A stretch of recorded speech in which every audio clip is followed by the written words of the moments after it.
Hello, everyone, and good afternoon from Dubai. I hope you are all safe and well. And before we begin, may I please check if my audio is clear and if you can hear me properly? Yes, we can hear you. Awesome. Thank you so much. And of course, welcome to our 90-second live webinar. My name is Kriska, and I am delighted to be here with you today together with our TDCC training team. And we are grateful to have you joining us for another meaningful session. And today's topic is understanding the power of visual supports at home and school. On behalf of TDCC, we would like to thank our 95 advocates from 14 countries who registered for this session. And to everyone joining us live here and on YouTube, thank you for taking the time to be with us today. And please allow me to acknowledge our registrants from Bahrain, France, India, Iran, Kenya, Maldives, New Zealand, Philippines, Qatar, UAE, USA, Singapore, Sudan, and Tunisia. So wherever you are, good morning, good afternoon, and good evening.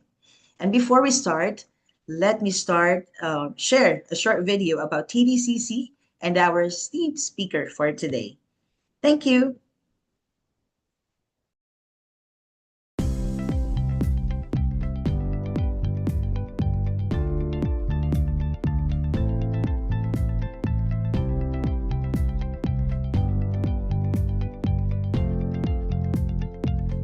Welcome to the TDCC Community Live webinar. TDCC stands for the Developing Child Center, located in Dubai and Abu Dhabi, UAE, established in 2012. We have been providing personalized support to over 1,000 children. We have over 80 dedicated and committed experts, and we work closely with parents and schools to ensure no child is left behind. We think different, we teach different. We empower, not limit children. Labels like autism, dyslexia and ADHD are not relevant or perceived as disabilities, difficulties or disorders that limit children's abilities. We believe that brilliance needs difference. The TDCC services are available in English, French and Arabic. The inclusive educational services nurture and support the developmental and educational needs and help empower each child to reach their full potential. Occupational therapy assists children in performing and achieving important learning and developmental skills they need in life. Psychomotor therapy is a healthcare profession that is based on a holistic view of the person and is involved in the treatment of different disorders. Speech and language therapy assists children who have disorders of speech, language, communication, and swallowing. Psychology provides both educational and clinical services, including counseling and parenting. ABA therapy focuses on improving specific behaviors. It is commonly practiced as a therapeutic intervention for individuals with autism. The specialist learning support. We assist in developing the academic and social development of students who need support in all these areas. BrainLinks at TDCC provides targeted brain-based programs designed to strengthen learning, regulation, and overall development through the Aerosmith program, the Neuralink process, and neurofeedback. And we design and host local and international training and workshops for practitioners, parents, caregivers, and educators. Just like this one today. We have a few rules to follow during the webinar. Please remain muted while the speaker is presenting. Please give your full attention to the presentation. We will be sending you the replay so you can review it any time. Please be interactive if the speaker requests your participation. During the question and answer session, we kindly request everyone to type their questions in the chat box and the speaker will address them. Welcome to the 90-second TDCC live webinar series. We are honored to welcome today's speaker, Mary Jane Valenzuela, Senior Lead Educator at the Developing Child Center, with 17 years of experience in inclusive education. Mary Jane is a CDA licensed special needs teacher and holds a Master of Arts in Education, major in special education. Her professional credentials include Aerosmith Teacher Certification, the Intensive Early Intervention and School Readiness Program, Level 3 Award for Special Educational Needs Coordinators in Early Years Settings, training in the cognitive and academic profiles of students with learning disabilities, ADUS 2 Inserts Model Training. Her expertise spans classroom supervision, individualized education plans, early intervention, inclusion, school readiness, evidence-based learning approaches, and parent support. Drawing on her extensive experience supporting children across educational settings, Mary Jane brings practical expertise in using visual supports, structured routines, and individualized strategies to strengthen children's understanding, participation, and independence. Ladies and gentlemen, let's all welcome Mary Jane.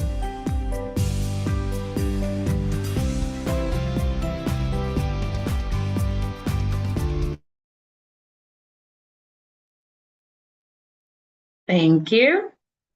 So thank you everyone who are here with us today from different parts of the world. And so good afternoon, as what Krista said, good afternoon everyone, good morning and good evening. So we have received all your registration and also all your queries regarding our topic today. And we have listed all those questions here with me today. And we will try, or I will do my best to answer all those questions through this webinar. So let me share my screen.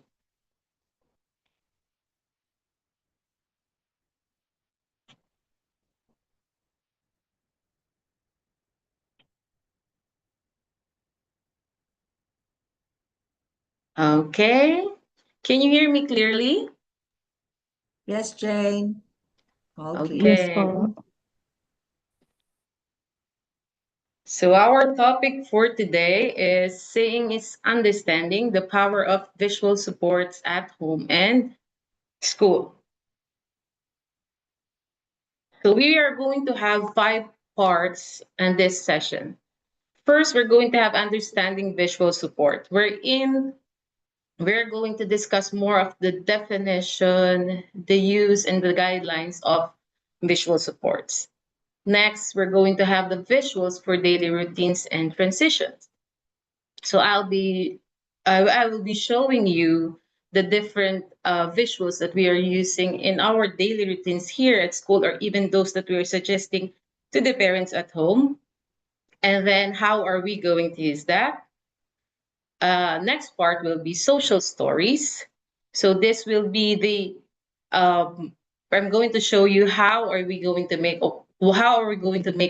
a story for a new experience for our kids, and then we're going to talk about the definition of social stories. And at the same time, since we are here in the UAE, so our new academic year is coming up this August, so we're going to talk about back to school tools and strategies, so that I can have a suggestion of different strategies on how you're going to have a smooth start this school year. And at the same time, the last part will be the home and school partnership, wherein we're going to focus more on how home and school will work together in making visuals effective. So are you all ready? So Yes. during this session, we aim to give you the clarity on how visual supports help neurodiverse children make sense of daily expectations and routines. We're going to also give you simple tools or easy ways to use visuals and social stories to prepare kids for transitions, new experiences, and a new school year. And also different practical strategies, approaches that build confidence, independence, and stronger homeschool partnership. Okay. So before we start, so can you tell me what is in the picture? You can put it in the chat and tell me what can you say about in this picture. Just type in the chat your answer. and I will be able to see. See. Okay. So this is a picture of a girl or a woman who is clueless coming in the class or at work or news workspace. So have you experienced something like this? Wherein you go to a place or your new workplace, or you travel to a new place, and then you are clueless of what's going to happen. We all experience something like this, right? And then how does it make us feel, or how does it feel being in this kind of situation? If you are in this kind of situation, can you tell me how does this feel?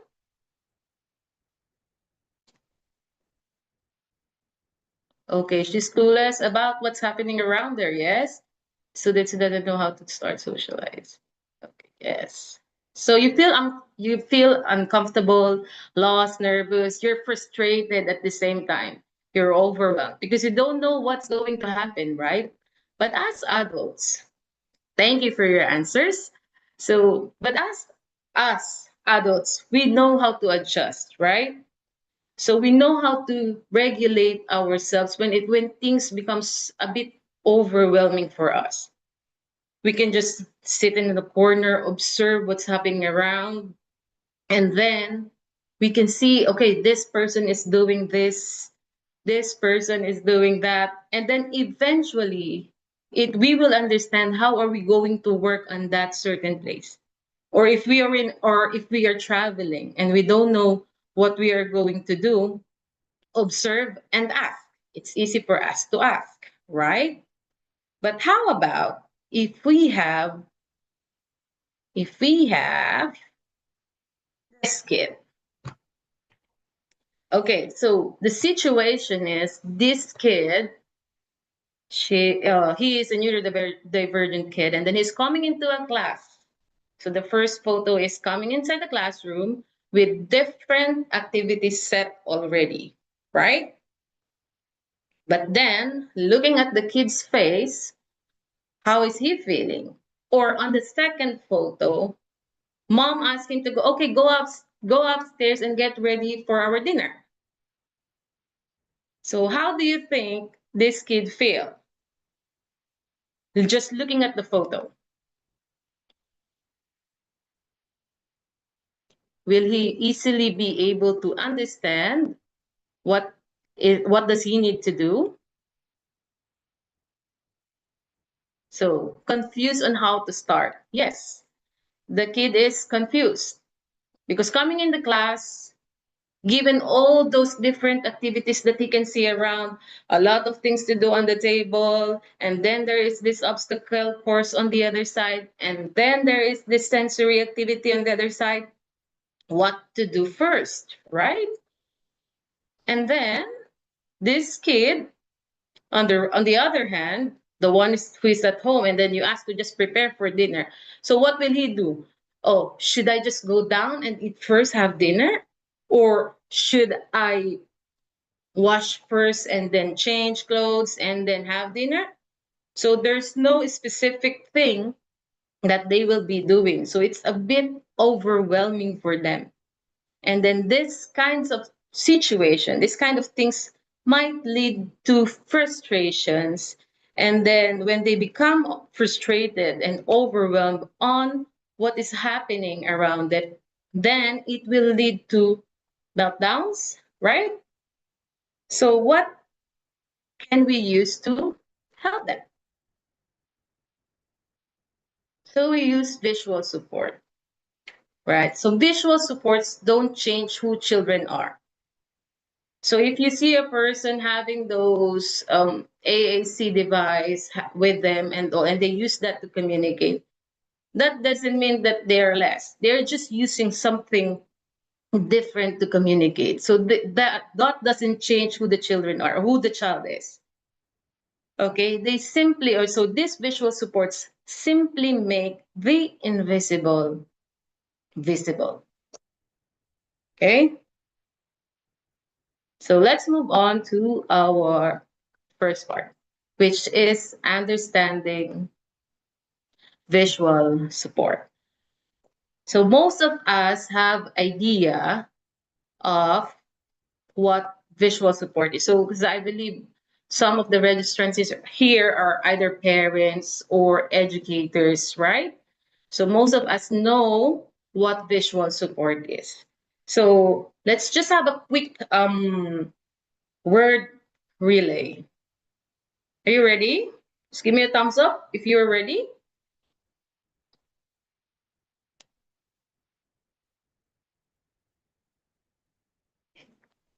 Okay. For our next one, so we're going to have a word relay.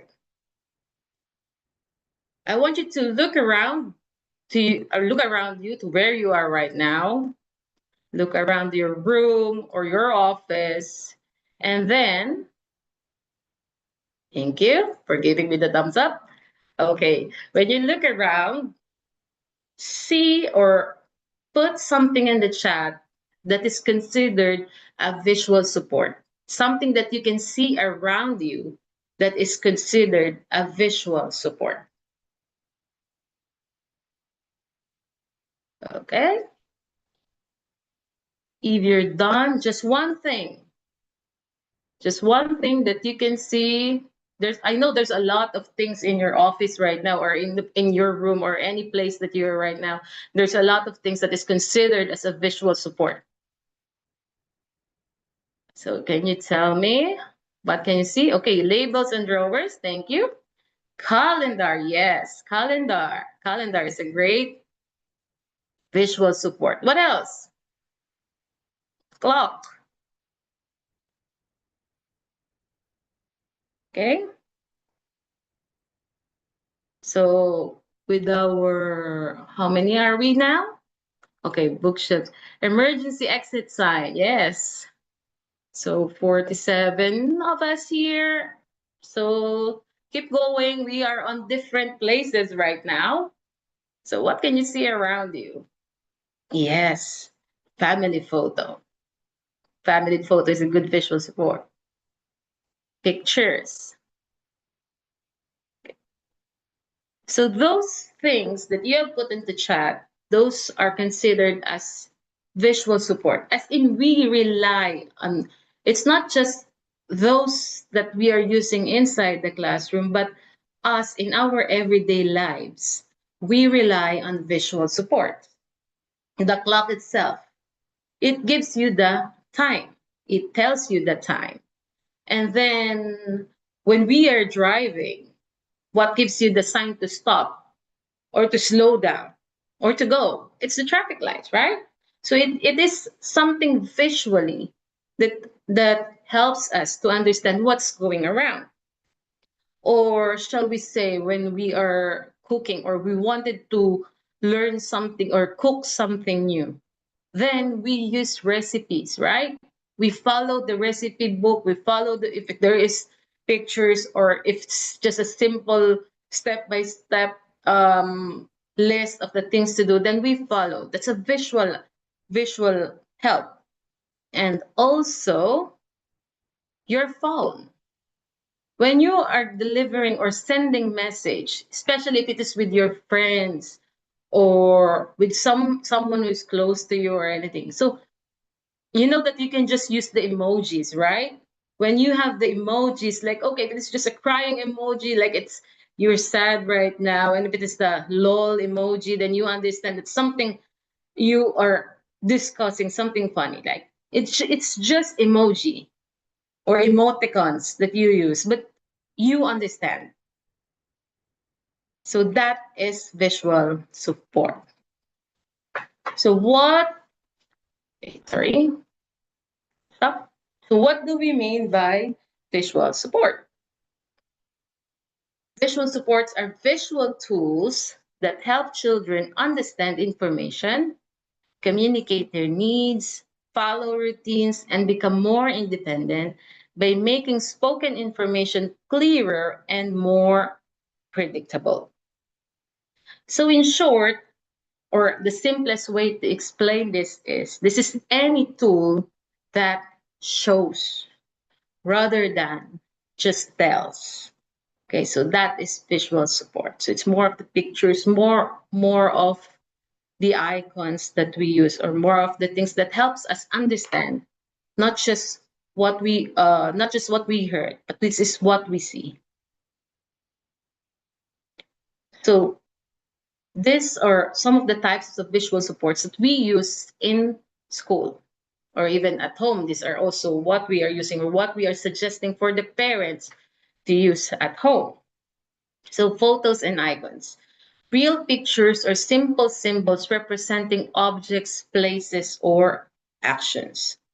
So there are specific photos or images that we are using when we are or when we are using it as the visual support. For some kids who are younger, who just started, we just introduced the visual supports, then sometimes we use their real pictures. We use the picture of their mom, dad, brothers, and sisters, their real pictures, because it helped them to get familiarized with those family members. Or you give them the real picture of their classroom, the real pictures of their chairs, because they've just started the visuals. But if the kid is on another level already, wherein they were able to generalize, then we use the general pictures, those that we can just download on the web or anything. Then we also have the visual set schedules, so a sequence of images showing what happens in order across a day. So visual schedules gives us the picture of what's going to happen, like the whole picture. Social stories are a short, simple narrative preparing a child for a specific event or expectation.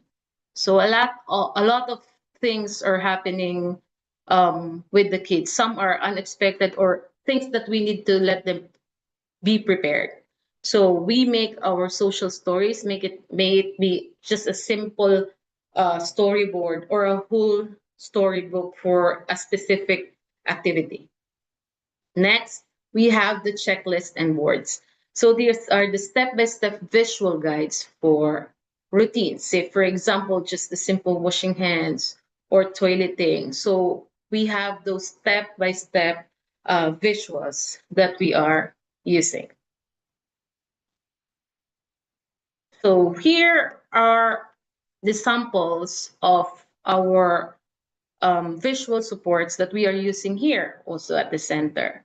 So just for you also to see that it's not just in the internet, but we are actually using these tools. So first is the lanyard. So we ask the teachers to always have that lanyard inside the class that they can use. So we've got all the teachers are having those lanyards so that it will always be accessible. Like wherever they go, even if they go outside the play area, then they will have the lanyards and then use the visuals when it is needed. And then we have a separate lanyard when it is just here in the school or when we are going on a field trip. So of course the visuals there when it is a field trip is different. So from the bus or from the things that they will see in there on the field trip, it is there on their lanyard. Next is the now next then board, or on the one at the bottom, which is the now next board. So this is a 2-step or 3-step visuals showing what they're currently doing and what will they do next. And then on the other hand, we also have the say bye dad to daddy or mommy, put bag in the cubby. So this is a routine that they are doing when mom or dad are dropping them off inside their classroom. So we see to it that they will follow this routine, and in time, no need to look at the visuals, then just sit, do these steps. And then also we have this eating routine, or the things that you're going to do when you are eating. So you just have to sit down, eat and drink, then you have to clean up lunchbox and then bucket the cubby. And most especially, we don't forget the use of the AAC. So their device are very important so that it is accessible. So most of the time, there are some of our kids are not really on that laminated pictures. Most of those pictures or icons are inside their devices already, and that's where we are looking what do they need. And then also we have here our classroom doors. So we see to it that the child knows where their classroom is. So when we say, okay, you belong to Shark's room, and then there is no visuals where that room is, then it will be difficult for them, right? So what we are doing is we stick the icons or the pictures of that represents their classroom. So this one is Shark's room, so you will see the Shark's photos there. And then also, if you're going to notice, we are putting the child's photos outside the door so that they would know, they will be able to identify themselves that this is my room, this is where my picture is, so this is where I will stay. And then we have here an example of a visual timetable of telling what they're going to do the whole day inside the class. And then the last two are the step-by-step process of washing hands or the toileting. Okay. So why visual supports are effective? So it reduces anxiety. Of course, visual supports offers a clear roadmap of what's going or what does the child expect, what's going to happen, right? So if they have the visual schedule, then they can see what's next. And then seeing or knowing what will happen next give them the sense of security. No need to get worried that, okay, what's going to happen next? Am I going to do this or not? So they know already, they expect things to happen. So it helps them to calm down and it reduces their anxiety. Yeah. Next is it supports independence. So it empowers the child to complete tasks independently. So like this. So if you divide a big task into small different steps or to different small steps using visuals also. So it helps them to build independence. So at first, of course, you're going to guide them in using this step by step, ticking this off in every visuals. But in time, they will rely more. Next step is they will rely more on the visuals. They will do things on their own, not waiting for you to just give them the command, okay, now it's you brush your teeth or you go wash your hands and then tick off this, tick off that. No, they will not wait for you anymore. So they will just rely on their visuals, finish the whole task, and that's it. That leads to independence. Next is it enhances communication. We all know that most, or especially in our field, that most of the kids are having difficulty with verbal language. So this visual supports help or acts as an alternative for them to communicate.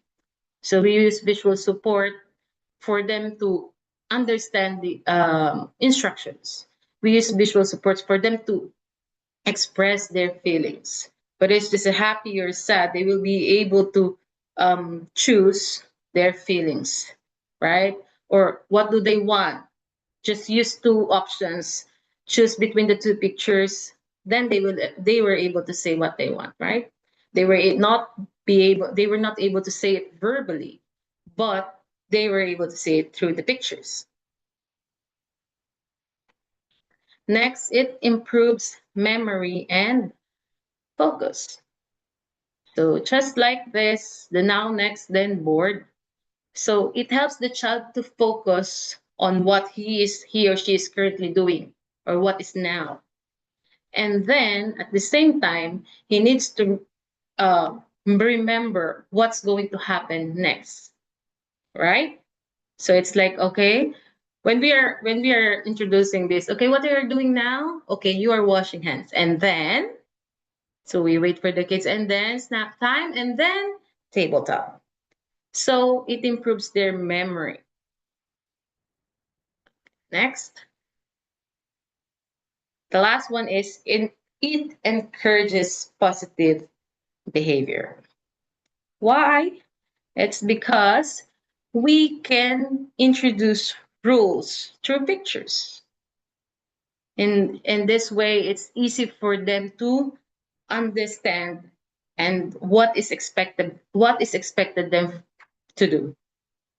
If you expected them to sit quietly, so aside from saying it to them or telling them what to do, use the visuals. They see, okay, this is how we should sit, crisscross, and then you say, okay, we use quiet mouth, use quiet hands, use kind words. So these are the rules that you set when you are doing a certain activity, which will help for them to behave positively, right? It reduces anxiety, it reduces those negative behavior because they know what is expected of them. They know that teacher or mom, this is what mom or this is what teacher wants me to do. We have here the guidelines in making visual supports. So keep picture simple with no extra confusing details. So less design, less confusion. So we use a solid contrasting background behind objects or people in photos. So us here, so as you can see on the previous samples that I have shared, so we use white background so that the pictures or the image will stand out. So add a clear text label to every picture so people connect words with images. So as we start, okay, we rely more on the pictures. And then eventually we use those texts already so that the kid will be able to associate that, okay, this image or this word represent this image. Until we're just using the text cards, until we're not using it anymore. Or they're done already, they were able to generalize and do things independently. Then match the age and skill level of the user. Use photos or simple drawing as needed. So as what I have said a while ago, so when we say age and skill level, so when we have the younger kids, it's more personalized. We use more personalized photos. But if you are an old or when they get older, we can use those web photos only. And then they were able to associate that, okay, this photo is also the same as this photo. And it helps them generalize.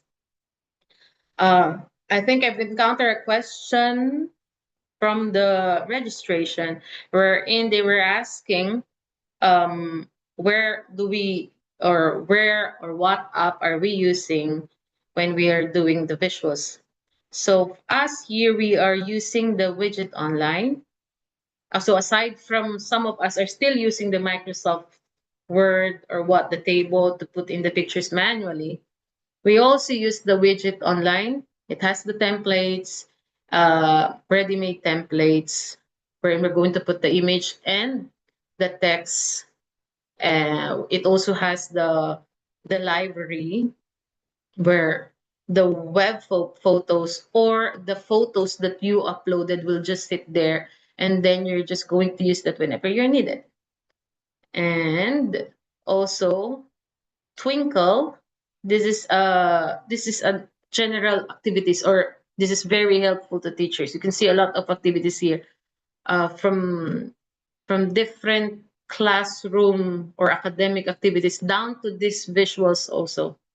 So they offer those ready-made template, ready-made visual timetable with pictures already, and also at the same time they are also giving, or you can also download there some editable templates. Next is the durability and organization. So print visuals on sturdy cardstock paper. Laminate or cover them with clear contact paper so they last a long time, of course. We don't want, as teachers, we don't want to keep on printing a lot of visuals, right? So when we see to it that, okay, this one is sturdy, it's laminated and all, then it serves it gives us time to do other things. So use Velcro strips or metal rings to make pieces movable and easy to carry. So on this one, we have the lanyard. And then arrange items in a left to right or top to bottom order. So we are introducing, or um, when we are teaching the kids to read, we say, okay, we start from left to right. So also when we are arranging our visuals in sequence, then we see to it that it is arranged from left to right also. And then, or we start from the top going to the bottom. Next is the usage and consistency. So always speak out loud while showing the visual support. Use the same words and visuals every time for routines and rules. Keep supports close by and ready to use when you need them. So as you can see, this on the pictures, those visuals are all accessible. From the teachers having it as on a keyring, lanyard, or even the kid having her device with her or as a necklace, right? So it is accessible. So I also encountered something about nonverbal kids or nonverbal students. So how are they going to use? How are we going to start using it? So we start you being the voice. Yes, we have the visuals. At the same times, you will be the voice of that visuals. So for example, um, you have this kid who wants to get a bag. Or so that kid is pulling you and bringing you to the cubby where his bag is. So grab that opportunity to introduce. Get the visuals. Oh, you need your bag. This is your bag. So see bag and bag. And that way, if we keep on introducing, if we keep on using that, then the child will eventually understand that, okay, these two are the same. So they can easily associate those visuals with the real objects. So you will be the voice of those kids first. Okay. Next, visuals for daily routines and transitions. Okay. So everybody get ready. So if I say that, okay, hello everyone, we're going to have circle time, play time, snack time, bucket time, and then movement break. So did you understand? Did all those activities stick? Or can you remember those activities that I have just said?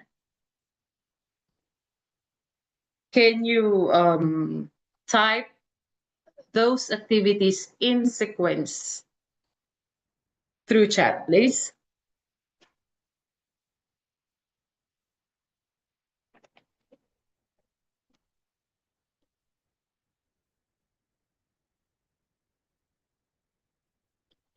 I'm waiting. Can someone, or even just one, or can you tell me the exact sequence of the activities that I have just said?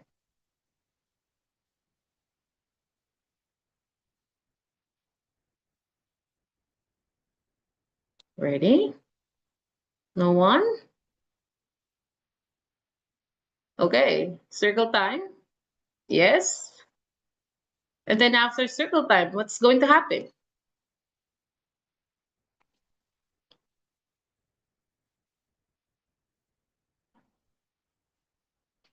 Yes. Yep. No, maybe just first or last one. Oops, can't remember them now. Yes. So basically, what will stick to your mind is the first or the last or just the first one, right? And then you're going to forget what's in the middle, right? Because you just heard it once. So it doesn't stick much. So it's the same as what when we are just telling the kids, okay, this is what we are going to do. And then you as an adult, you get frustrated, like, why is he not listening? Why can't he understand what I'm saying? So basically, if I will introduce like, okay, today we're going to have this activity. If you're going to look at your screen, we have this, okay, we say hello, we unpack our bag, we do circle time, we have snack, play time, and home time. Then it will be easy for the kid to understand what's going to happen rather than just saying it, right? Right, rather just than just hearing it from you. So basically, I said we do circle time, playtime, snack time, bucket time, and movement break. So those are the five things or five activities that I have said. So those are just for auditory. Now I want you to those routine or that routine is for the day. Now let's have just a quick game. Let's have the guess the routine. So I'll be showing three visuals or three photos, and then you're going to tell me what is that routine. Okay? First is this one. What is this? What is this routine?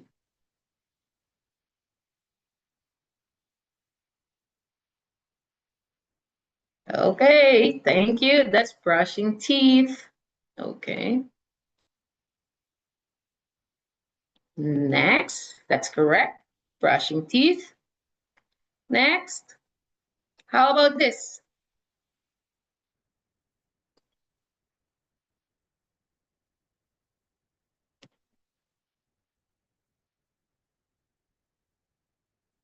Okay.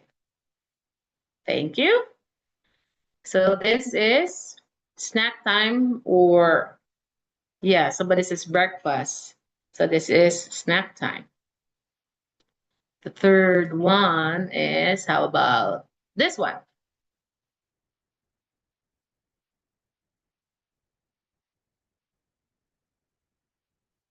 Yeah, who? What else? We're going to school, yes.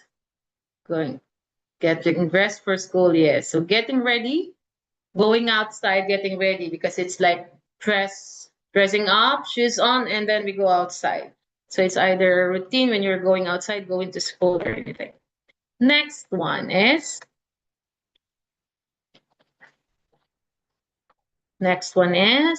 this one.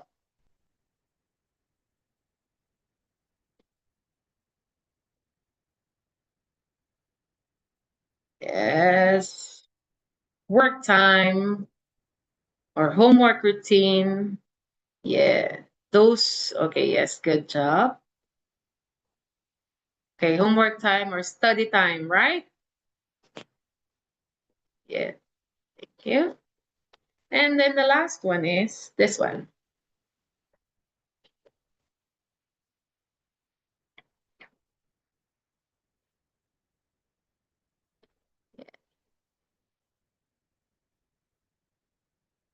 Yes, it's playtime.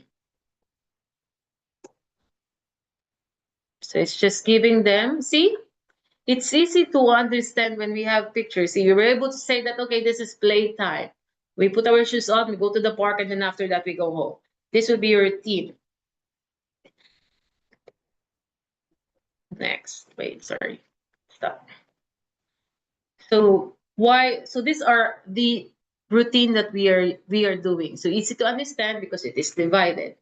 But why is transitions hard, right? So if, for example, okay, from snack time, we're going to have um, work time. I know in between that snack time and work time, transition will be a bit difficult, especially in the class or maybe at home also, parents will be able to experience that. So why transition are hard? time is invisible. Time is an abstract concept for the child. So when you say, okay, last 5 minutes, and then we are going inside or we're going to have our snacks, do they understand that last 5 minutes? They cannot see what that last 5 minutes means. Okay? So if they're still enjoying outside and then you said plus 5 minutes, okay, just keep on counting the minute. I don't know how long will it take, how long is that 5 minutes. I'm just happy here. I'm just happy swinging and anything. So that's why transition is a bit hard because time is invisible. Next, endings feel sudden. So without warning, everything will feel abrupt and unfair for the child. So it's not just asking them to, okay, let's start a new activity or move to the next activity. But also we have to put in mind that we are asking them to stop what they are currently enjoying. That's why they might feel upset or they might refuse going to the next activity. And then the next one is full day of small shifts. Each shift tells a child to let go and reorient. So it is not as simple as, okay, you are transitioning from home to school and school to home. It's not just those two. There are those small things that are happening in between. So from the moment the child wake up, down to breakfast, down to getting ready, down to going to school, those are those small transitions happening. And then in each small transitions, we are asking them to stop, change, and excuse me, and adjust on the new activity. So for them, it takes a lot of effort. That's why if you're going to notice at home, you're finding it difficult, or they're finding it difficult to complete that whole routine in a fast phase. It will take time. Okay. So to help with transitions, we are going to use the visual support. So this is where visual supports will help you. So first, the visual schedule. So it shows the full sequence of the day so your child can see what's happening now and what comes after. So for example, the morning routine and the evening routine. So this is something that you can do, you can post at home so that they will visually see, okay, this is what is expected from me in the morning, and this is what I'm going to do after school. And then at school, we use the visual timetable wherein they can visually see, okay, how long or how many activities are we going to make? And at the same time, when you move that to the finished side, they will see that, okay, the activities are decreasing and then home time will be there at the end. So visually, they will understand those things that are getting done and those things that they still need to do. The first then board, a simplified two-step version of a schedule. So what happens now and what happens right after. So this is an example of a now next board. And also if we can also introduce the now next then, so it will be a three-step activity or schedule. So first then, or just the two-step, is best used for non-preferred task. Okay, so when we are giving a non-preferred task, maybe we can say that, okay, first we do this. So for example, the child doesn't want to write. First we do writing, and then next we do, say for example, he loves Lego. We play Lego. So he knows, he remembers, he can remember that, okay, the next thing that we're going to do will be the best thing that I want, or what I want, which is the Lego. So I need to finish this first. I cannot move to the next activity unless I am done with this one. So we also use the first then board for younger kids or first introductions to visuals. So those that we have just introduced, we cannot give those kids the whole visual timetable if they cannot understand that, right? So better we do the simplified one, the 2-step or the 3-step schedule, so that it will be easy to understand. And on the spot moments. So if we're going to have a bit of a change on the spot. Okay, right now you are doing this, and then sorry, but on the next one will be this one. So on the spot change or anything, then you can use the first and then word. So a while ago, I said that time is invisible, or that time they cannot see what time is, right? So what can we use as a visual support? This is what make the time concrete, the visual timers.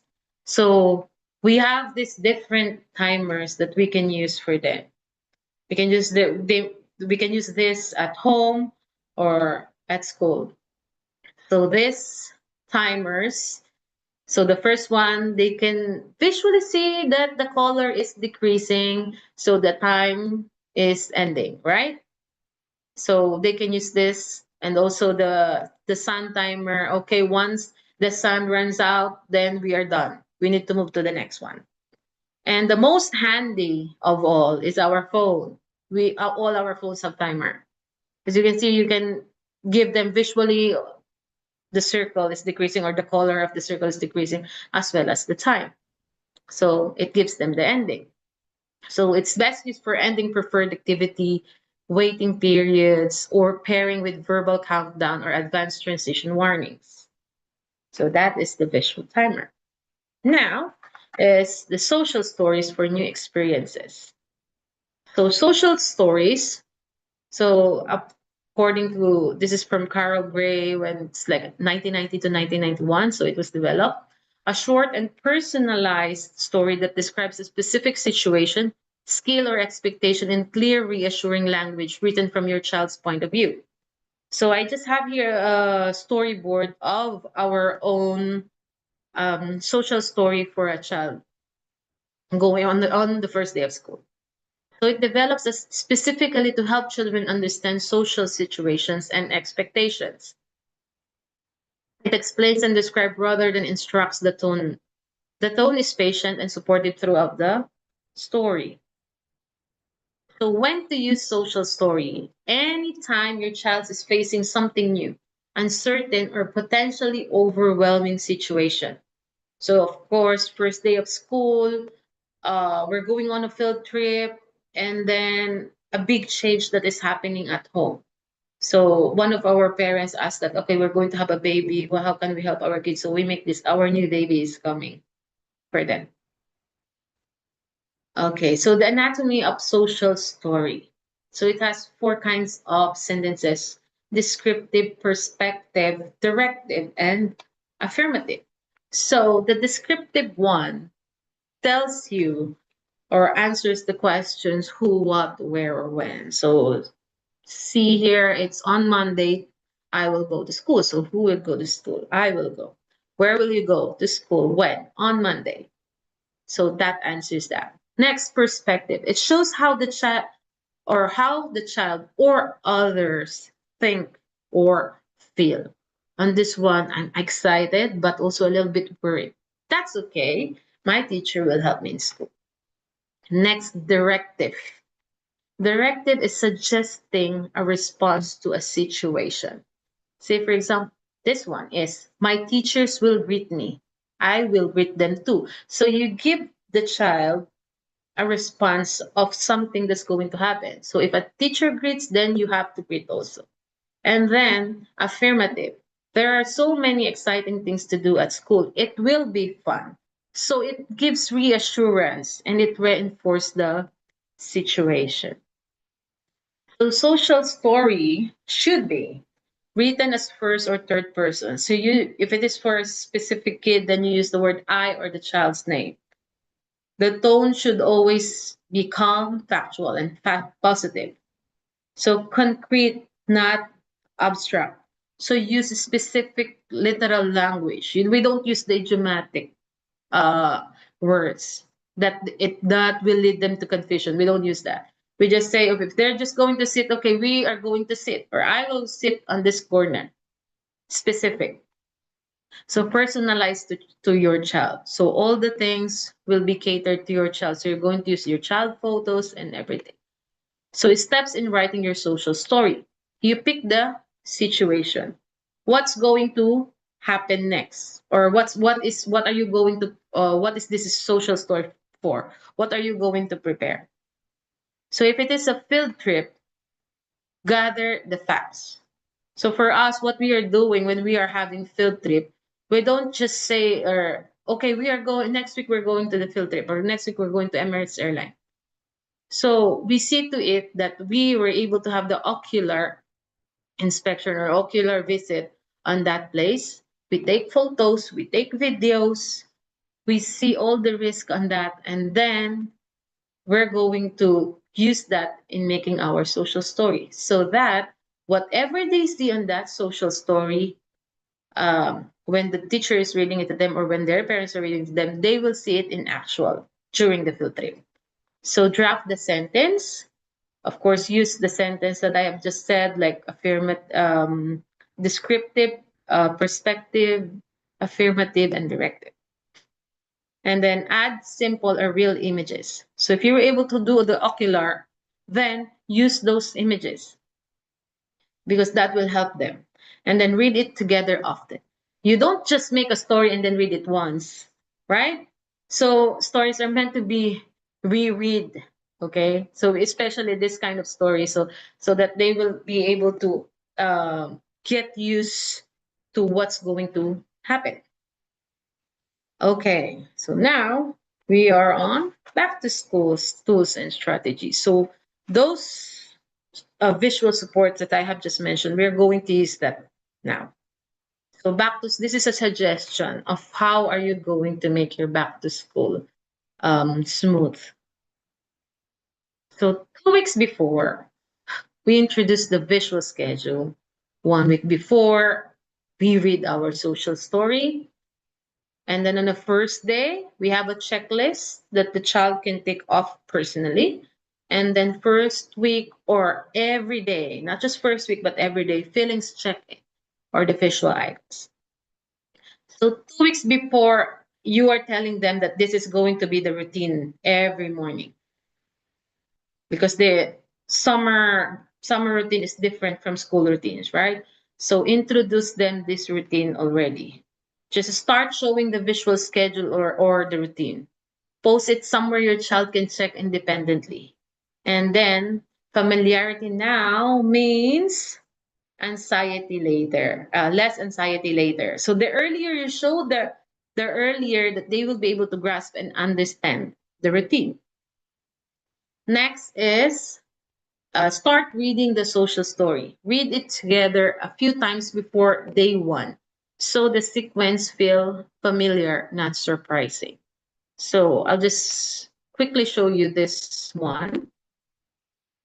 So this is our first day of school. So the child will be able to see where the school is or what's the building look like. On Monday, I'll go to school. I will wear my uniform. I will bring my school bag and my snacks. I'm excited, but also a little bit worried. That's okay. My teacher will help me. Okay, as you can see, all the things that's going to happen, where will they go, is on this social story. My teachers will greet me.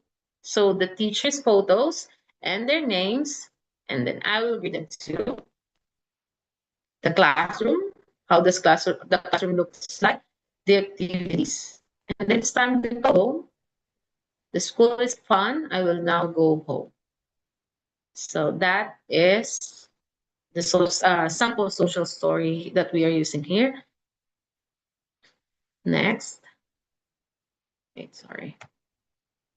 Is on the day, the getting ready checklist. You've been introducing the visuals already for 2 weeks. So now you're going to have your own checklist. Make sure they will be the one to tick off, to help them to tick off every activities that they have finished. So hang or place it on your child's eye level by the door or fridge.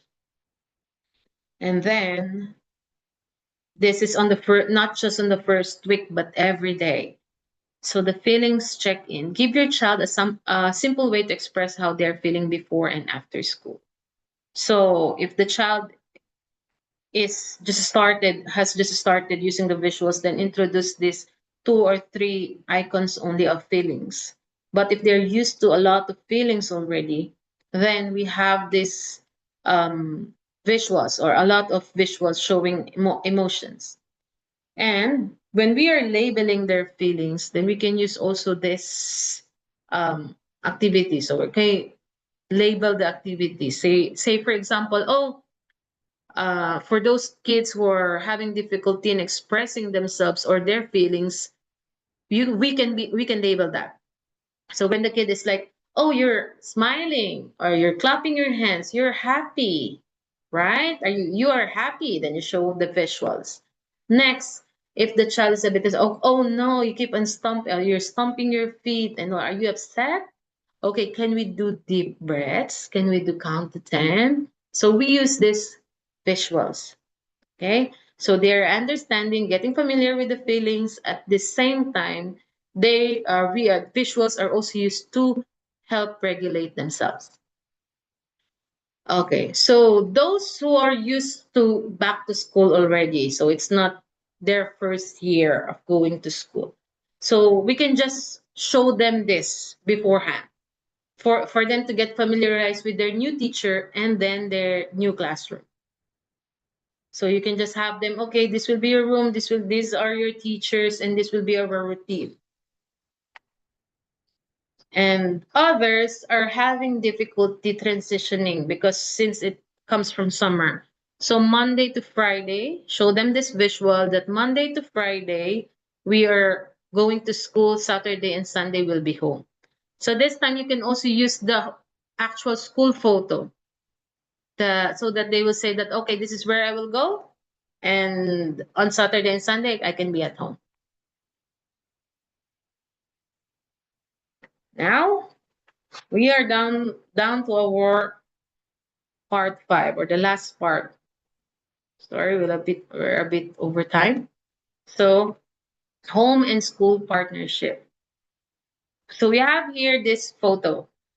So if you're going to notice, the first setup was like the teacher is giving the parents the visuals. Okay, here is where we're going to do brushing teeth and washing hands. Kindly use them also at home. And then at home, parents were like, well, my kid can understand me if I will just say that. So why will I use the visuals?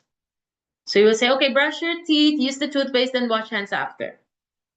So look at the child's expression. Like, huh? What is that? What am I going to do first? Right? So that's why the home and school partnership is very important. So it gives consistency across why does it matters? Consistency across settings. So we need to use the same strategies, visuals, and language at home and school helps skills carry over instead of resetting each day. So better or faster support. So parents knows the triggers and what works. Teachers see patterns across the group. So there's a different thing that they see at home and at school. And sharing both closes the gap. And a child who feels help. When adults on both sides are aligned, a child experiences one steady, predictable support, not two disconnected one. Okay? So, what are the communication channels? First, we can use communication notebook where the teachers can write what happened at school, and then also the parents. So this notebook sits on the child's bag, and then they keep on checking every day.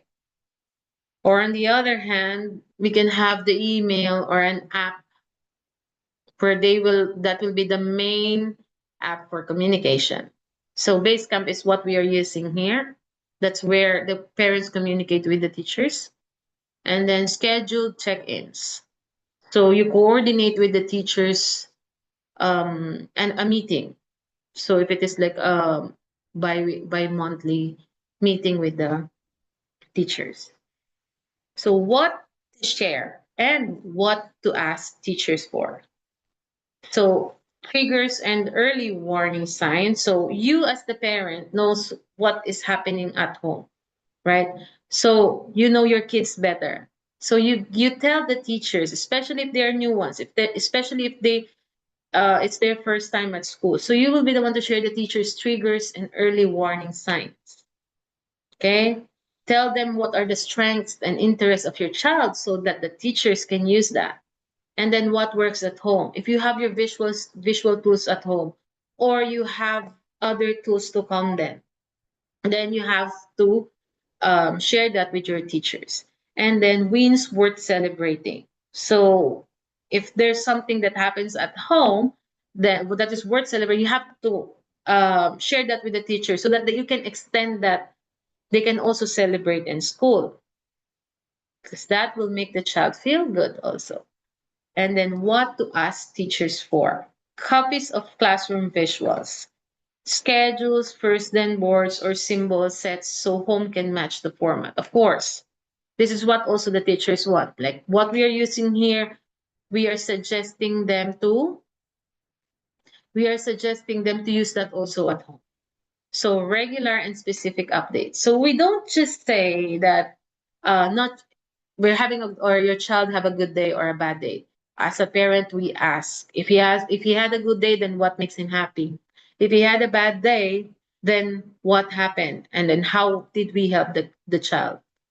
So heads up on changes, a new seating plan or a substitute or a schedule shift. So if the teachers will change, then ask their honest reads. Teachers see your child in a different context because sometimes the child is behaving differently in school and the child behaves differently at home. Okay, so that's why the two needs to coordinate, and then they will come up with something for the child. So growing independence. So how can we say that the child has from the word growing? So it's like understanding. It's leading to independence already. So the child can reach independence with the help of home and school partnership. So we can say from full support, it will go to visual only, partial visual, and then independent or independence. So this is an example. So when we say full support, visual plus the verbal.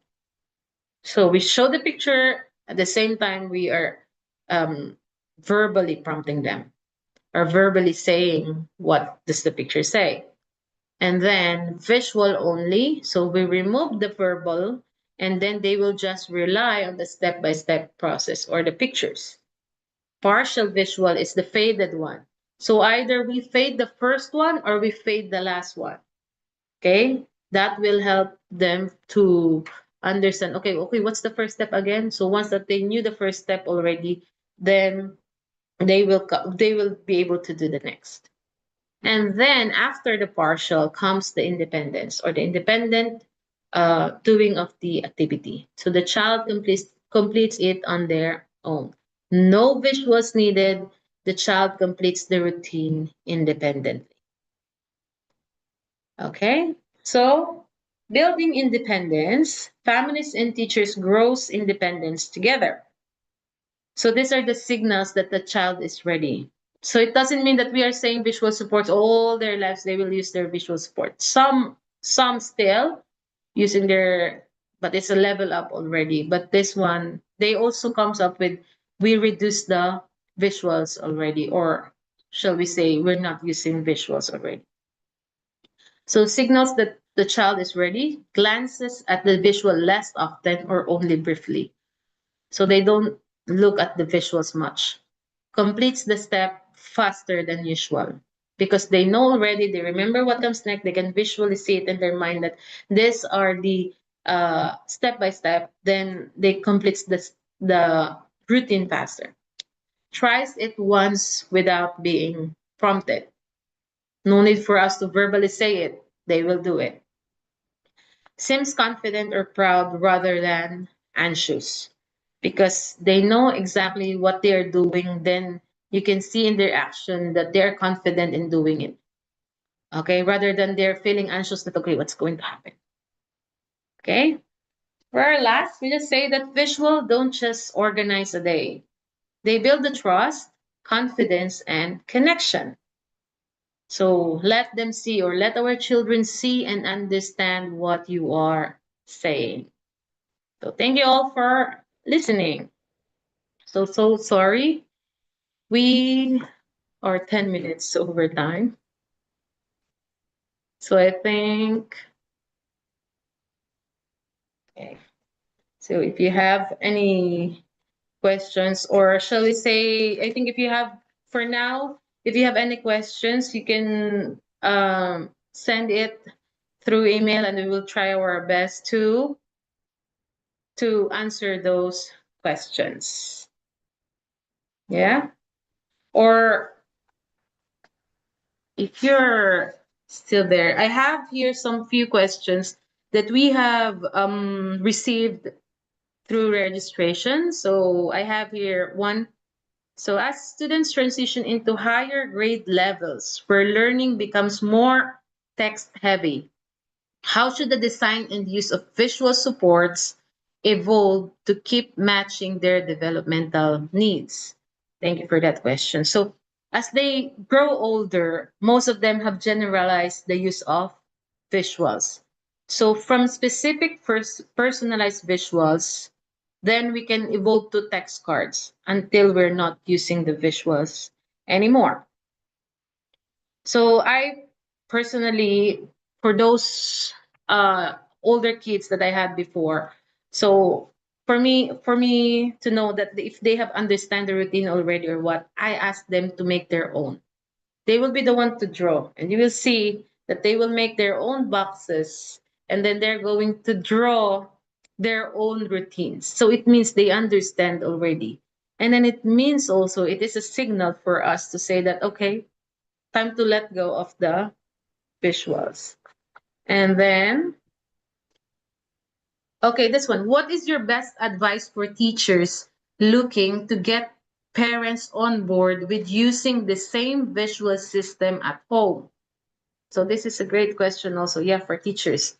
So for us, maybe make it simple, make it easy for parents to follow. So we don't give the visuals all at once.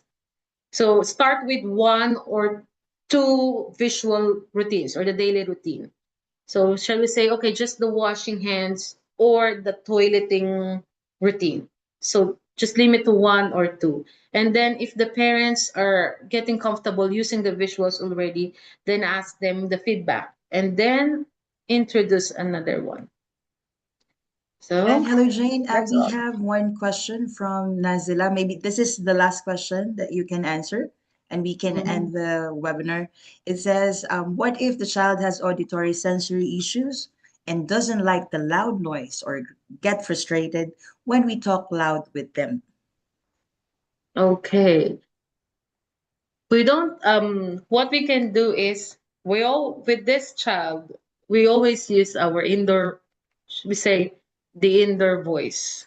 So where when we are introducing the visuals, or so that it the child will not have that sensory overload, auditory sensory overload, then see to it that you are saying your instruction or you are introducing something in a calm way. Start with that. Okay, we don't just give them like, okay, right away if you're going to say it's a firm and then a loud one, because that will give them a different feeling. So start calmly when you are introducing something. Yeah, I hope that helps. Thank you so much, Jane, for the informative session. And we still have a few questions here, and we don't have enough time now, but you can definitely send an email to Mary Jane directly at maryjane at tdcc.ae. That's her email address. And you can also send an email to our training email. And again, thank you everyone for joining us here today and on our YouTube live stream as well. And we will be sending you the replay for this video or for this webinar. And also, please stay tuned for the TDCC announcement, including the next webinar schedule that we have. Thank you so much, everyone. And again, thank you so much, Jane. Have Thank a you, lovely everyone. weekend, everyone.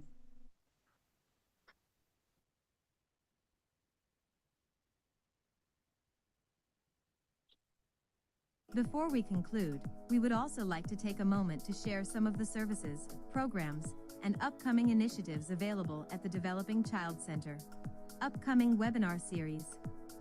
As part of our continued commitment to raising awareness, promoting education, supporting child development, and empowering families, TDCC continues to present insightful webinar topics led by expert speakers and practitioners. Our summer camps are now open for registration. Our Inclusive Education Summer Program offers 7 weeks of engaging activities designed by specialist educators, speech therapists, and occupational therapists.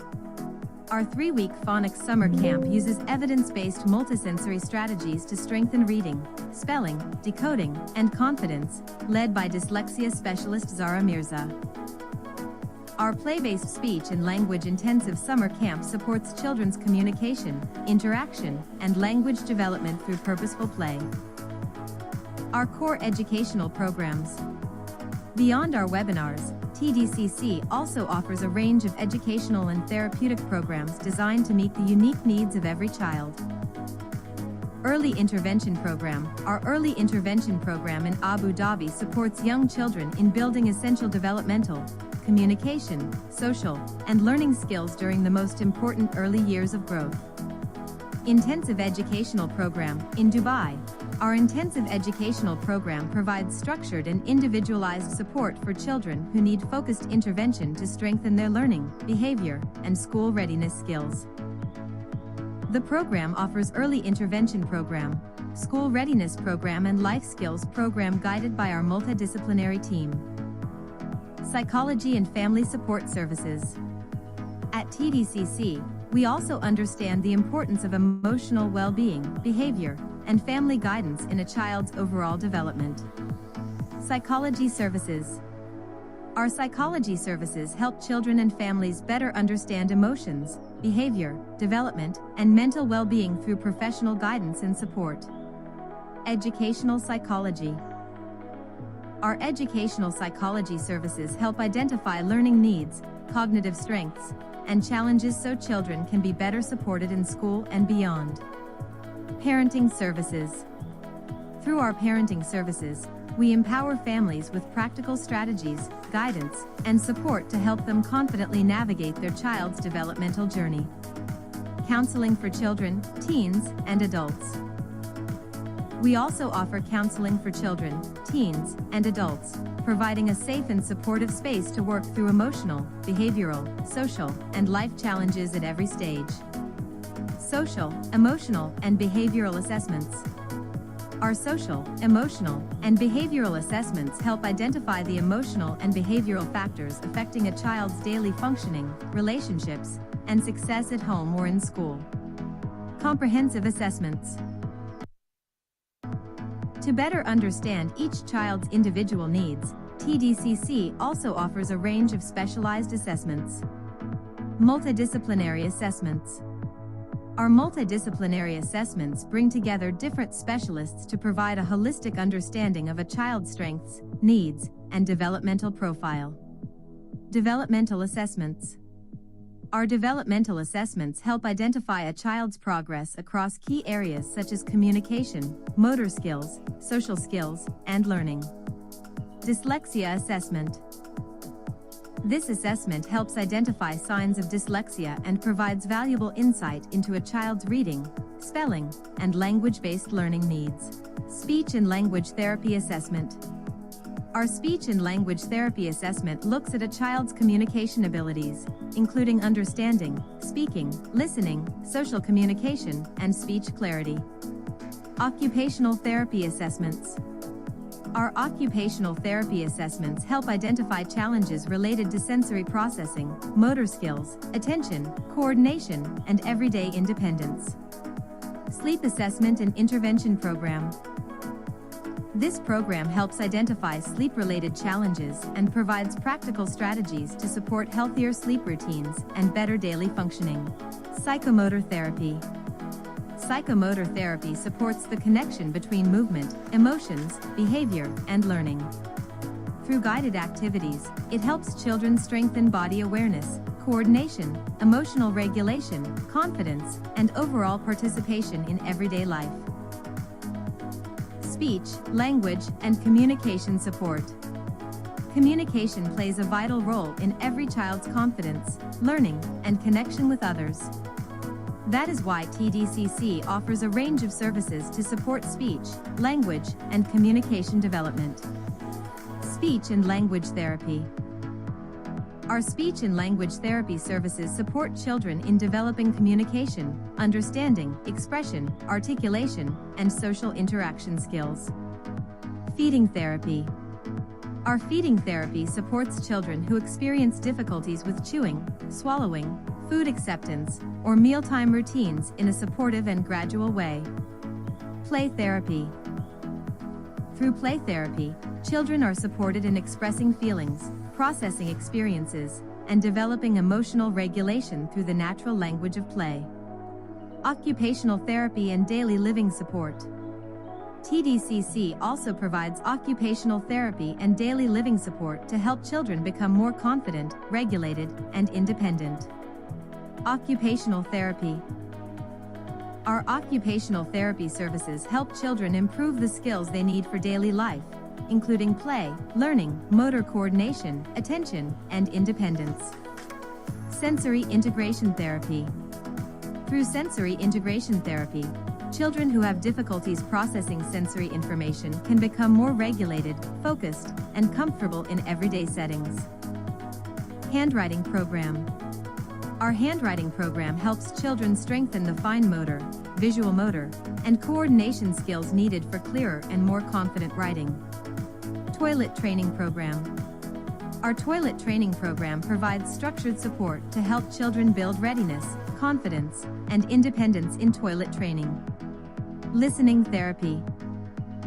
Our listening therapy is designed to support attention, auditory processing, communication, and learning through targeted listening-based intervention. Tomatis therapy. We also offer Tomatis therapy, a sound-based intervention that supports listening, attention, language, emotional regulation, and overall brain development. Specialized therapeutic interventions. For children who may benefit from more targeted intervention, TDCC also offers a number of specialized therapeutic services. The Aerosmith Program. An evidence-based cognitive training program that strengthens the brain's learning functions to create lasting change. It is done online and available for children, teens, and adults. Neurofeedback therapy. Our neurofeedback therapy helps train the brain toward healthier patterns that can support attention, regulation, emotional balance, and overall functioning. Neuralink process therapy.